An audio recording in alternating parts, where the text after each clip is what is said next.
Comptroller Stringer. You're running for mayor. Hi, yes, hi. Hi, this is Melanie Oncello. She's a TA president at NYCHA. Hi. Her building went rad, and you've never said anything in support of NYCHA residents. Why aren't you helping NYCHA residents? Well, it'd be better if you would help NYCHA residents. You haven't said a thing about NYCHA residents. You've allowed all these rad conversions to go through. Do you support RAS? If you want to run for mayor, you have to help us NYCHA residents. You turned your back on Fulton, 344 East 28th Street. You've done nothing. We've asked for forensic audits, and you've done superficial audits. Why haven't you helped NYCHA residents? You're turning your back on us? On people that want to vote for you?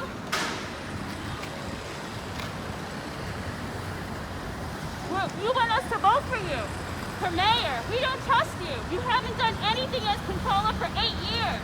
He did superficial audits. We do not support Scott Stringer. He is a failure.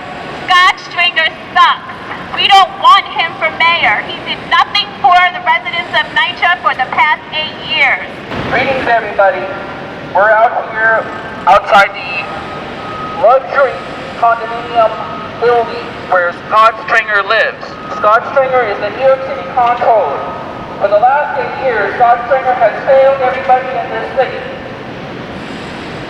The coronavirus pandemic revealed that systemic racism put everybody's lives in danger. We've had nothing but years and years of failure by government leaders, beginning with Scott Stringer. This year, we've been fighting for the survival of public housing. And Scott Stringer participated in the privatization of public housing in Fulton houses, Chelsea houses, and Elliott houses in Manhattan. He's turned his back on public housing residents. When you turn your back on people who are the most vulnerable in this economy, that tells you a lot about the character of a person. It's no wonder that Scott Stringer is going to lose the mayor's race. This man is a loser. He failed us and he deserves to lose. He's not qualified to be mayor. Before the 8 years that he has served as the comptroller, Scott Stringer served as Manhattan Borough President. I was there in the privatization St. Vincent's Hospital in the West Village. As the Manhattan Borough President, Scott Stringer turned his back on everybody living in Lower Manhattan. St. Vincent's Hospital was the only level 1 trauma center that served this area. When that hospital closed, it put everybody's lives at risk, and he didn't care. It's the same callous attitude, the same cold, callous attitude that he has showed public housing. People who live in public housing are there because the free market system will never create low-cost housing for people who live on low and fixed incomes.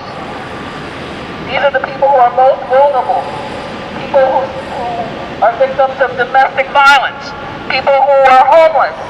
They're the ones who turn to public housing so they can have shelter. In our society, we're supposed to take care of the people who need help. But to career politicians like Scott Stringer, we're just a second thought. We're an afterthought. They show us no mercy. They show us no concern. There's no humanity to the politicians in this government. We're still in the middle of a coronavirus pandemic, and we can't get health care for everybody. We can't get housing for everybody. The pandemic showed that housing is healthcare. Housing is infrastructure. Our whole life depends on us having adequate, safe housing.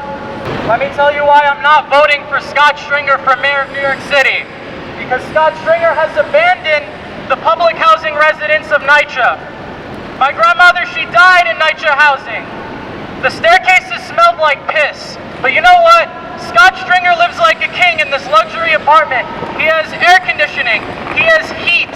He gets to eat. He eats nice meals. He doesn't actually care about the vulnerable. He's not willing to fight for the vulnerable. None of these politicians who are any of the front runners for this Democratic primary actually care about the vulnerable. If you cared about the vulnerable, you would allow low-income residents to go free entry into all private-run and city-controlled cultural institutions. If you bring arts and culture into low-income neighborhoods, you will reduce crime. We have rising crime in low-income housing right now. I'm from Astoria. The Astoria houses can be a dangerous place to be at night. It shouldn't have to be that way. It shouldn't have to be that people who live in the most luxurious housing get to determine the livelihoods of everybody else. That's because they hate the lower class. They hate the working class. It's contempt for the working class. And it's about greed. It's about greed for the lust for power. He's been in government for over 30 years and has done nothing. That's because he is in bed with the oligarchs, he's in bed with the large corporations, he's in bed with the big real estate developers. It's one big club, we're not in it, Scott Stringer's in it. That's why you shouldn't vote for him this Democratic primary.